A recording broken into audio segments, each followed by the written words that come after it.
샬롬.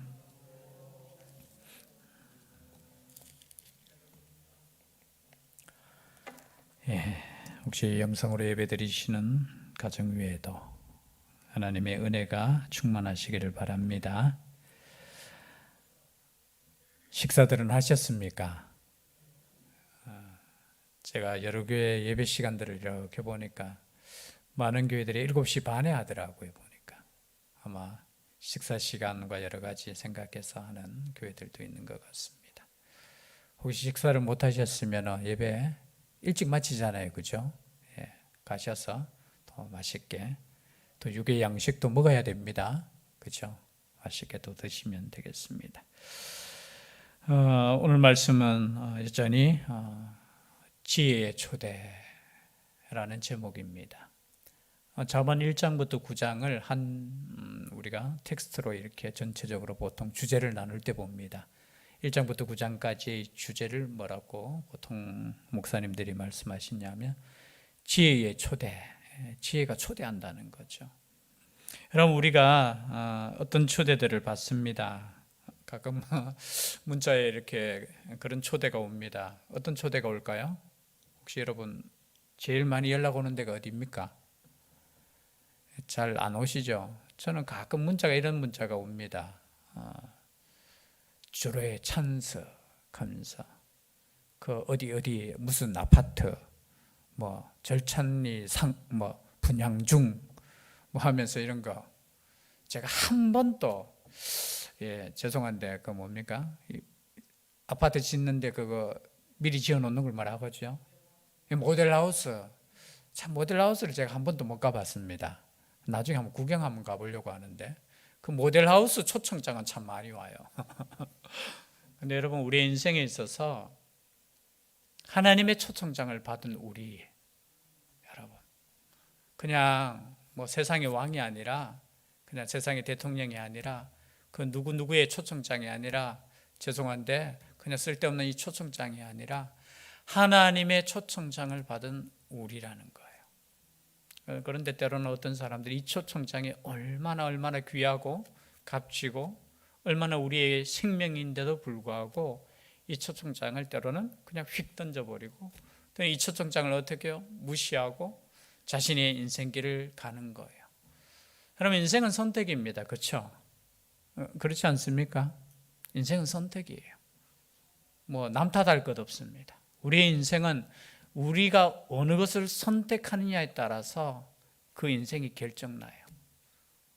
특히 우리 젊은이들에게 보통 많이 이야기하잖아요. 작은 것 선택 하나, 그 하나가 인생을 좌지우지할 수 있습니다. 작은 것 선택 하나. 그것이 내 인생에 어떻게 보면은 때로는 성공의 길로 갈 수도 있고, 때로는 뭐예요? 이게 패망의 길로도 갈 수 있는 것. 그래서 우리의 인생에 있어서 선택이라는 것이 얼마나 중요한지. 여러분, 뭐 다른 거는 선택하는 거는 그냥 편하게 하셔요. 그러나 우리 인생에 있어서 정말 중요한 선택을 해야 될 때 정말 기도하셔야 되고, 그러나 우리는 이미 어떤 선택을 했어요? 세상에서 가장 귀하고 복된 선택을 했다라는 거예요. 여러분, 오늘 말씀 사실은 뭐 지혜의 초청인데, 지혜의 초청에 우리는 이미 응답했다라는 거죠. 응답했고, 우리는 이 자리에 있는 것 자체가 벌써 우리는 좋은 선택, 가장 값진 복된 선택을 했다는 것을 믿으시기를 바랍니다.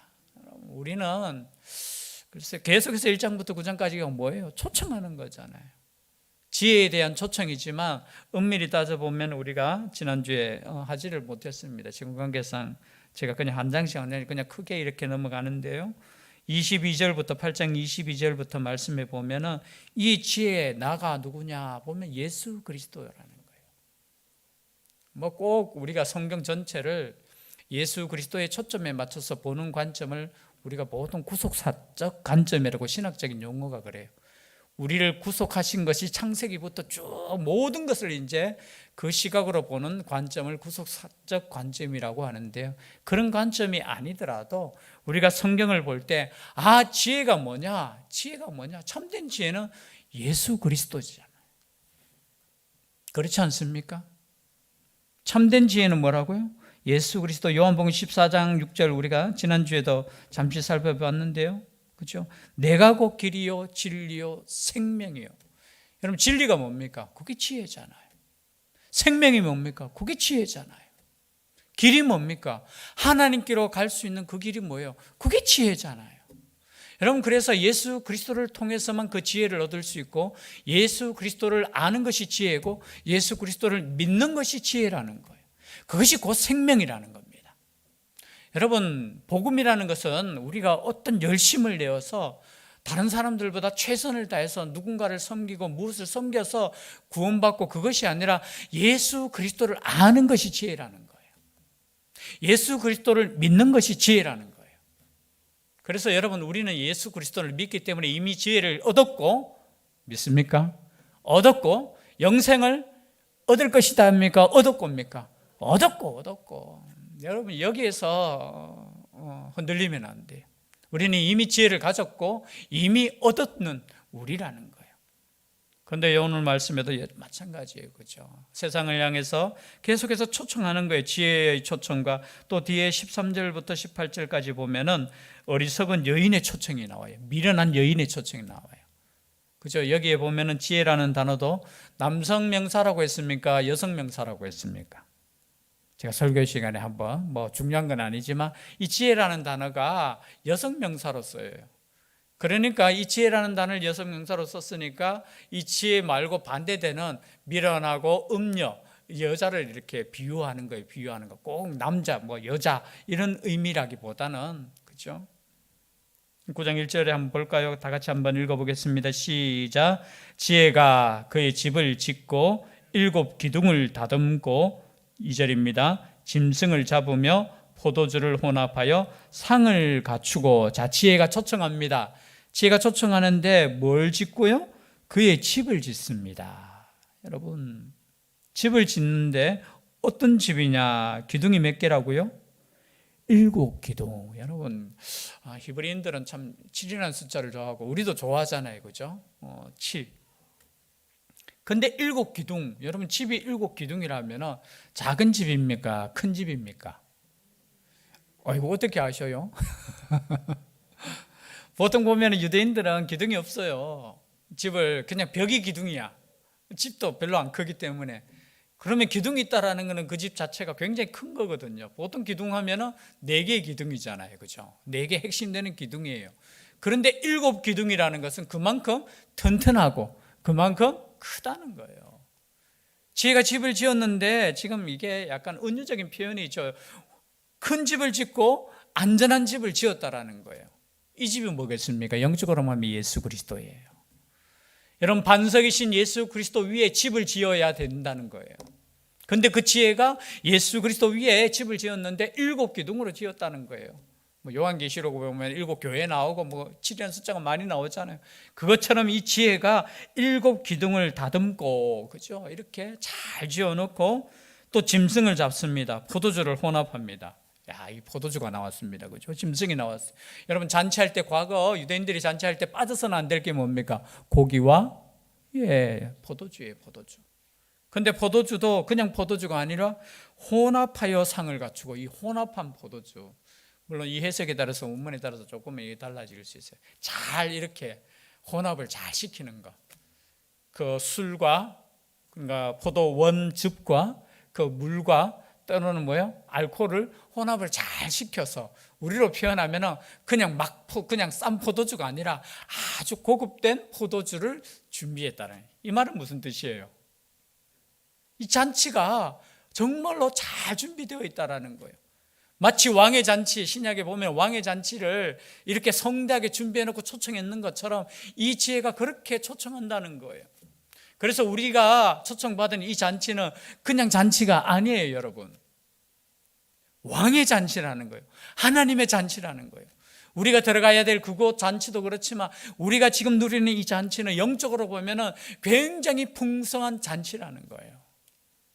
이 잔치에 우리가 초대를 받는 거예요. 초대를 받는 거.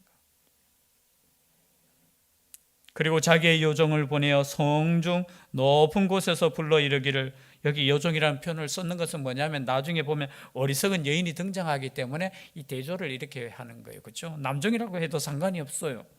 요정을 보내어 성중 높은 곳에서 불러 이르기를 어리석은 자는 이리로 돌이키라. 또 지혜 없는 자에게 이르기를 너는 와서 내 식물을 먹으며 내 혼합한 포도주를 마시고 어리석음을 버리고 생명을 얻으라. 명철의 길을 행하라 하느니라. 초대하고 있다는 거예요. 계속해서. 여러분, 지금도 예수 그리스도께서 우리를 초대하고 있잖아요. 세상을 향해서 끊임없이 초대하고 있는 거예요. 그럼 전도는 뭡니까? 전도는 다른 게 아니에요. 하나님의 그 잔치에 손님들을 청하는 거예요. 꼭 우리가 육신적으로 떡을 주고 고기를 주고 뭐 포도주를 주고 그런 뜻이 아니라 이 천국 말씀의 잔치에 세상 사람들을 초청하는 거예요. 초청하는 거. 이 말씀이 맛있기를 바랍니다.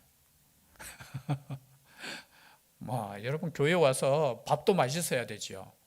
여러분, 우리 교회 밥이 참 유명했지요. 모르시죠? 우리 교회 와서 점심 식사를 하시는 분들은 모두 다 정말 밥 맛있게 한다. 보통 교회 가면 그냥 국수 주고 그냥 아니면 1년 12달 계속 국수 주는 교회도 있고, 그죠? 대부분 국수 주거나 우동을 사서 주거나, 그죠? 아니면 국밥을 그냥 말아서 주거나. 제가 있던 교회는 1년 12달 오징어 채와 김 부스러기입니까? 김 이렇게 뭉쳤는 거. 12달 동안 그걸 줘도 불평 안 하더라고요. 근데 저희 교회는 참 이 반찬도 바뀌고, 그리고 한 달에 한 번씩은 제가 좋아하는 국수도 나오고. 근데 그것보다 더 맛있어야 될 게 뭐냐? 하나님의 말씀입니다. 하나님 말씀이 맛있어야 돼요. 말씀을 맛있게 먹기 위해서 여러분 기도하셔야 돼요. 누구를 위해서 기도하셔야 돼요? 저를 위해서 기도하셔야 돼요. 하나님, 말씀을 맛있게 되도록 내 영혼이 배고프게 하여 주시옵소서. 여러분, 밥이 제일 맛있을 때가 언제입니까? 배부를 때. 배고플 때, 그죠? 배고프면은 시장이 반찬이라고 하잖아요, 그냥. 그죠? 내 영혼이 여러분 가난하셔야 된다는 거예요. 내 영혼이 세상 것으로 가득 차가 세상 것에 즐거움이 있는 사람은 말씀이 들려지지 않아요. 물론 말씀을 잘 전하는 말씀을 보면 참 저도 맛있고 그런데, 기본적으로 여러분 우리의 영혼이 가난하고 우리 영혼이 배고파야 돼요. 세상 것으로 우리가 가득 차 있으면 이게 들어올 데 없어요. 이 천국 잔치에 영적으로 보면 정말로 잘 빚어진 고기와, 그죠? 포도주와 이것이 준비되어서 초청이 되어져야 된다는 거예요. 저는 우리 교회가 이런 교회가 되었으면 좋겠습니다. 초청되고 초청하고 준비가 되고. 그런데 사람들은 이 초청을 받아들이는 사람도 있는 반면에 거절하는 사람들이 있어요. 보니까 7절에 보니까 한번 읽어볼까요? 7절 8절 시작. 거만한 자를 징계하는 자는 도리어 능력을 받고 악인을 책망하는 자는 도리어 흠이 잡히느니라. 8절입니다. 그가 너를 미워할까 두려우니라. 지 있는 자를 책망하라. 그가 너를 사랑하리라. 여기서 거만한 자. 여러분, 거만한 자는 어떻게 해요? 이 초청을 거절한다는 거예요. 그 원어의 뜻은 이 거만한 자, 그냥 영어로 그냥 이렇게 보니까 mocker, 이렇게 흉내내는 사람, 비웃는 사람, 교만한 사람, 해석이 여러 가지로 있겠지만 그냥 흉내내는 사람. 그냥 비웃어요. 흉내내는 거 있잖아요. 그냥 누구 따라 흉내내면서 막 그냥 비웃는 거. 그런 사람은 어떤 사람이냐? 거만한 자라는 거예요. 거만한 자, 교만한 자라는 거예요. 지혜의 그 초청 앞에 그저 겸손하게 배우려고 하지 않는다는 거예요. 제가 어떤 목사님 그 카톡이나 이런 게 보면은 자기의 표 같은 게 이렇게 적혀 있잖아요. 제가 금주에 어떤 목사님 그거 봤는데, 배우기를 멈춘 자는 가르치지 말라. 제 가슴에 이게 확 와닿더라고요. 어떤 자는 가르치지 말라? 배우기를 멈춘 자는 어떤 시골교회 목사님이신데요.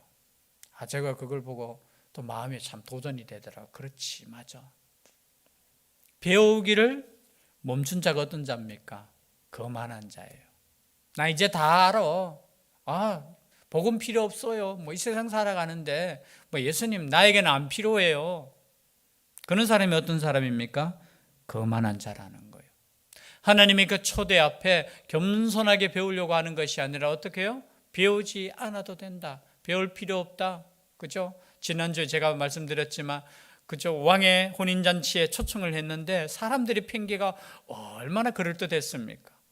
어떤 사람은 땅을 샀으니까 거기에 한번 가야 되고, 어떤 사람은 소를 그저 10마리 샀으니까 거기에 또 가서 시험 삼아야 또 가야 된다 하고, 어떤 사람은 아이고 결혼했으니까 지금 결혼식이 중요하니까 결혼했으니까 내가 못 간다 하고, 얼마나 핑계들이 다양한지. 그런 사람을 향해서 어떤 사람이라고요? 거만한 사람이에요. 근데 오늘 보니까 거만한 사람들, 징계하는 자는 도리어 능력, 거만한 자를 징계하지 말라는 거예요. 우리로 표현하면 거만한 자에게, 그죠? 마태복음 7장에도 나오잖아요. 돼지 앞에 뭘 던지지 마라? 그 말씀이 그 말씀이에요. 함부로 이걸 던져가지고는 모르는 사람 막 짓밟고 그냥 그렇게 된다는, 비판하지 말라는 그 내용이에요. 비판을 함부로 징계하거나 똑같은 의미겠죠. 능력을 받고 악인을 책망하는 자는 도리어 흠이 잡히느니라. 거만한 자를 책망하지 말라. 그가 너를 미워할까 두려우니라. 지혜 있는 자를 책망하라. 그가 너를 사랑하리라. 여러분, 지혜 있는 자를 책망하래요. 여러분, 책망받는 것을 기뻐하시기를 바랍니다. 책망받는 걸 기뻐하셔야 돼요. 진짜 정말로 책망받을 줄 아는 사람이 전에 가볼 때는 걔가 성공할 거예요. 저는 만약에 어린아이인데 어른이 만약에 책망했을 때 그 책망을 듣고 그렇지 내가 잘못했지. 그런데 거만한 자의 특징은 뭐예요? 지는 어때요? 죄송합니다, 표현이. 자기는 자기의 잘못을 돌아보지 않고 어떻게 해요? 자기가 공격받았을 때 똑같은 공격으로 자기는 뭐가 잘났다고. 아니에요. 여러분, 우리가 누군가가 나에게 어떤 충고를 하거나 책망을 했을 때 내가 그 부분에 대해서 잘못했을 수도 있다. 혹시나 그 자세가 중요한 거예요. 배우려고 하는 자세가 중요한 거예요. 나는 그렇지 않아. 나는 옳아. 당신이 잘못했어. 나는 아니야. 아니에요. 내가 책망받고 때로는 징계받을 때 정말 만약에 똑똑하고 지혜가 있다면 그 책망을 다시 한번 씹어보는 거예요. 그렇지. 그런데 어리석은 자는 어떻게 해요? 그 책망하는 자를 미워해요. 여러분, 혹시나 학교에서 아니면 직장에서 어떤 사람이 책망할 때, 상사가 책망할 때 그렇군요 라고 할 수 있는 사람이 저는 지혜자라고 봅니다. 저도 개인적으로 다른 거는 잘 못해도 저는 그 마음으로 항상 살아요. 누군가가 이야기할 때 그 말을 들을 때 때로는 기분 나쁠 수 있잖아요. 우리는 인간이잖아요. 그죠? 어떤 잘못을 지적했을 때 꼭 그렇게 말해야 되나? 라고 할 수도 있지만 그것을 곰곰이 생각해 보면은 그것이 하나님께서 주시는 말씀이 될 때가 있다라는 거예요. 그래서 겸손해야 된다는 겁니다. 그런데 거만한 자는 어떻게 해요? 자기가 책망받고 징계받을 때 오히려 공격하고 그래요. 세상이 지금 그런 것 같아요. 제가 그냥 지혜가 다 없는 것 같아요.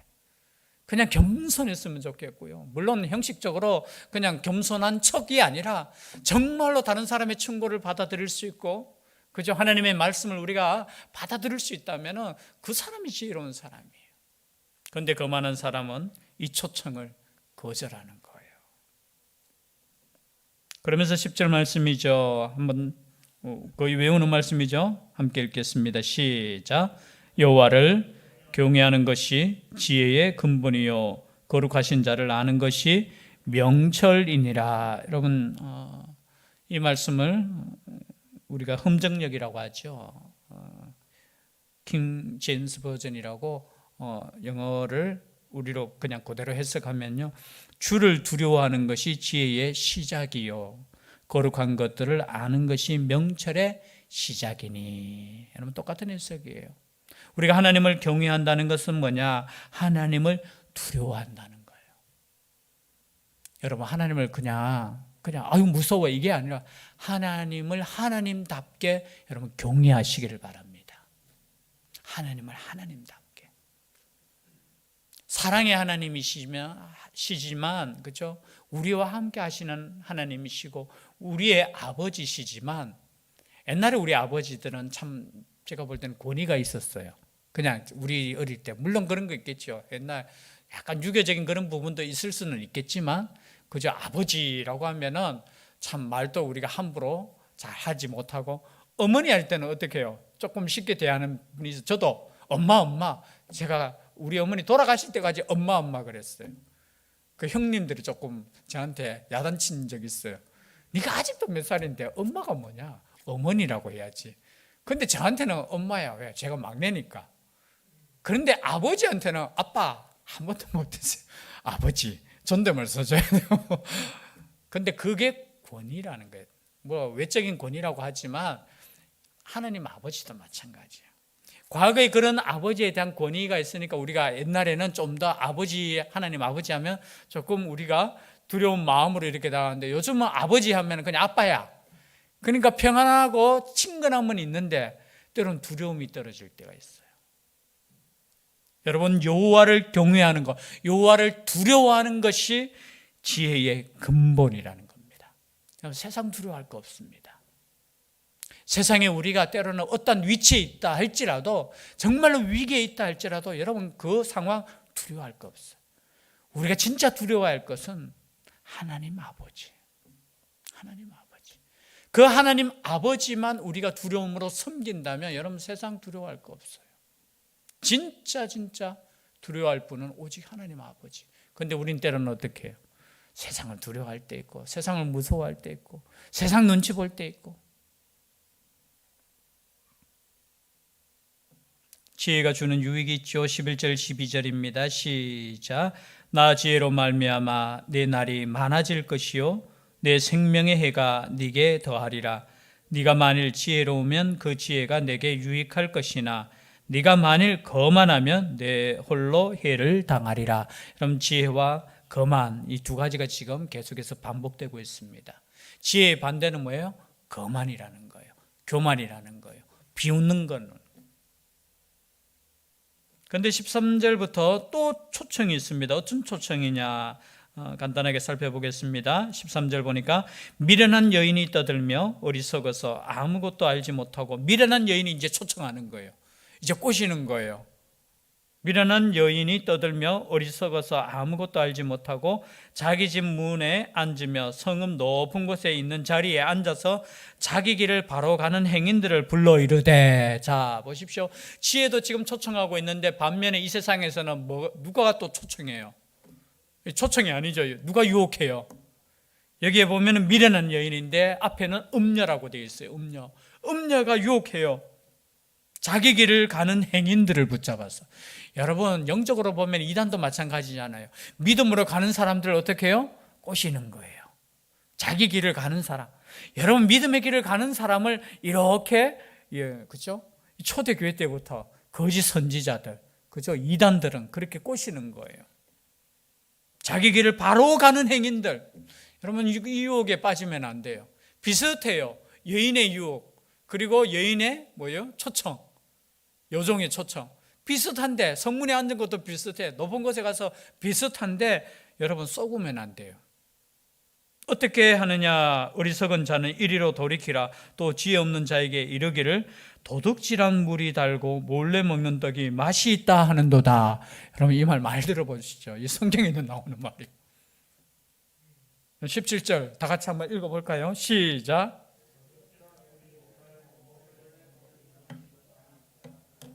여러분 도둑질한 물 먹어보셨습니까? 떡은 몰래 먹어보셨죠? 예, 안 먹어봤습니까? 몰래 남 안 주려고 몰래 먹었는 거. 근데 여기서 뭐냐면 도둑질한 물, 그죠? 그리고 몰래 먹는 떡. 두 가지 해석이 있겠죠. 지금 앞에 잔치는 굉장히 좋은 집을 짓고 7 기둥을 세우고 짐승을 잡고 포도주를 혼합해서 잔치가 성대하게 준비되어 있는데, 여기 준비한 잔치는 뭐냐? 도둑질한 물이에요. 그리고 몰래 먹는 떡이에요. 물과 떡으로 그냥 잔치를 준비해 놓고, 우리로 보면, 영적으로 보면 아무것도 아닌데 뭐라고 이야기하느냐면, 야, 이것이 더 맛있다는 거예요. 뭐가 맛있어? 도둑질한 물, 그리고 몰래 먹는 떡. 이게 다른 말로 표현하면 뭐예요? 죄에 동참하자는 거예요. 도둑질한 거 같이 먹으면은 내가 도둑질한 것을 같이 죄를 범하는 거잖아요. 그냥 같이 죄를 범하자. 또 다른 한편으로는 지금 앞에 거와 비교해서 그냥 잔치 아닌 잔치를 준비해 놓고 뭐예요? 꼬시는 거예요. 유혹하는 거예요. 우리 죄에 그냥 동참하자는 거예요. 여러분, 때로는 이 말씀이 맞을 수 있어요. 도둑질하는 물이 맛있을 수 있어요. 그리고 몰래 먹는 떡이 맛있을 수 있어. 우리의 육신에게는 그것이 그저 때로는 쾌락적으로 더 나을 수 있어요. 그러나 여러분, 그것이 죽는 길이라는 거예요. 내 입에 맛있다고 해서 마음껏 먹다가는 어떻게 된다고요? 그냥 함께 망하는 것이라는 거예요. 여러분, 이것이 미련한 여인이 초청이라는 겁니다. 여러분, 세상에는 지금도 마찬가지예요. 첫 번째 지혜의 초청과 그리고 미련한 자의 초청이 여전히 우리 귀에 소리치고 있다는 겁니다. 어느 것을 선택할 수 있느냐? 제가 서론적으로 말씀드렸지만 어느 것을 선택하느냐에 따라서 우리가 죽고 사느냐의 문제가 달려있는 거예요. 여러분, 오늘 집에 가서 라면 먹을까 김밥 먹을까 그거 중요한 거 아니에요. 그 내 인생에 있어서 별로 중요한 거 아니에요. 그러나 내가 내 인생에 있어서 주인을 누구로 선택할 것인가, 그거는 내가 죽고 사느냐의 문제라는 거죠.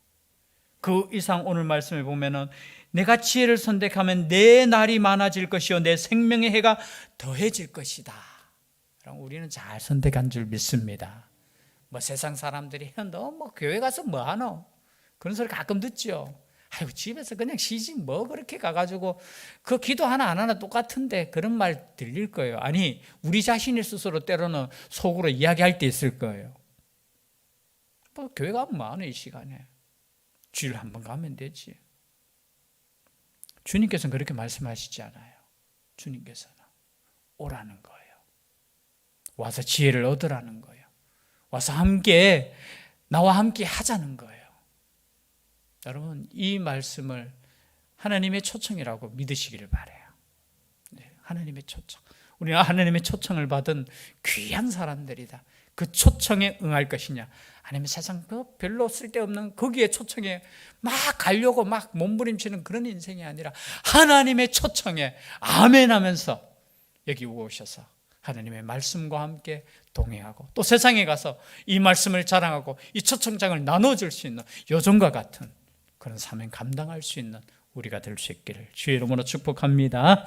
기도드리겠습니다. 사랑의 하나님, 감사드립니다. 세상에 이렇게 두 가지 초청이 있습니다. 우리가 어느 것을 선택해야 될지 지혜를 다하여 주시고, 하나님의 음성에 응답할 수 있는 저희들 되게 하여 주시옵소서. 우리의 눈이 하나님께로 향할 수 있게 하여 주시고, 우리의 마음이 하나님의 말씀으로 향할 수 있도록 주님 인도하여 주시옵소서. 그러므로 이 세상 살아갈 때 세상의 가치관이 아니라 하나님께서 주시는 그 마음으로 살아갈 수 있도록 주님 역사하여 주시옵소서. 함께하여 주시기를 간절히 원하옵고 예수님 이름으로 기도 올리옵나이다. 아멘. 찬송가 430장